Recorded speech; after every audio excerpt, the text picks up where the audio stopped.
안녕하십니까. 조국혁신당 대표 조국입니다.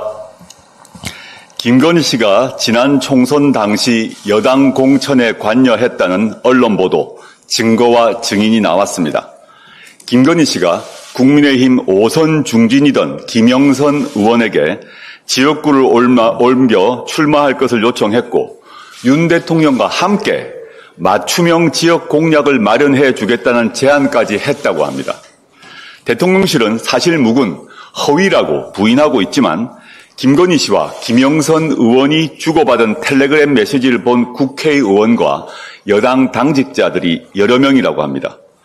김영선 의원은 공천을 받지 못했지만 김웅 전 국민의힘 의원은 당시에 여사한테 텔레그램 받았다라고 자랑하고 다니는 사람이 있었고 실제 공천을 받았다고 말했습니다. 이 말은 김영선 의원 외에 또 있다는 것입니다. 공천 개입은 대통령이 해도 불법입니다. 박근혜 씨는 20대 총선 당시 이른바 친박 정치인 당선을 위해 공천관리위원회에 자료를 제공했다가 징역 2년이 확정됐습니다. 당시 윤석열, 한동훈 두 검사가 이 수사와 기소를 지휘했습니다. 대통령도 공천 개입하면 처벌되는데 영부인이 개입을 했다? 성공 여부는 문제가 아닙니다. 개입 그 자체가 범죄입니다. 하지만 제대로 된 검찰 수사가 이루어질 가능성은 1도 없습니다. 특검만이 답입니다. 조국혁신당은 이 의혹을 수사 대상에 추가하여 지난 5일 김건희 특검법을 다시 발의했습니다. 공천 개입, 선거 개입이 사실이라면 법치 파괴에 이은 민주주의 파괴입니다. 명품백 수수 의혹으로 두문불출했던 김건희 씨가 뒤에서는 여당의 공천과 선거에 깊숙이 개입했던 것입니다.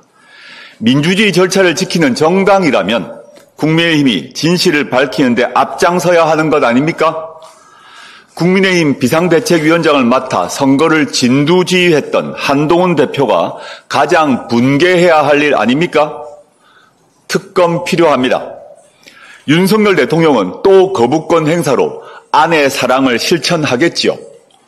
김건희 씨에게 가져다 바친 면죄부가 영원할 것이라고 착각하지 마십시오.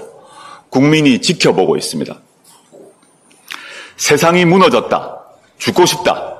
사람들이 다 나만 쳐다보는 것 같아. 죽고 싶다. 딥페이크 피해자들은 죽고 싶다고 호소합니다. 그런데 경찰은 증거를 가져오라고 합니다. 피해자는 계속 늘어나는데 가해자는 없습니다. 윤석열 대통령이 국무회의에서 딥페이크 성범죄에 대해 강력한 대응을 주문했습니다. TF를 구성해 대응책 마련에 나섰지만 실효성은 알 수 없습니다. 중심적 역할을 해야 할 주무부서, 여성가족부는 장관이 공석입니다. 권한, 기능, 예산은 현 정권에 들어서서 모두 축소되었습니다. 체계적이고 민첩한 정부 차원의 대응과 대책이 어려운 상태입니다. 2022년 3,752건이던 딥페이크 성착취물은 2023년 21,019건으로 무려 464% 증가했습니다. 더 충격은 세계적으로 딥페이크 성착취물 1위가 우리나라 한국입니다. 미국의 보안 서비스 업체인 시큐리티 히어로는 2023년 딥페이크 현황 보고서에서 한국이 딥페이크 성착취물에 가장 취약한 국가라는 충격적인 자료를 공개했습니다. 딥페이크 성착취물에 등장한 인물 중 53%가 한국인입니다.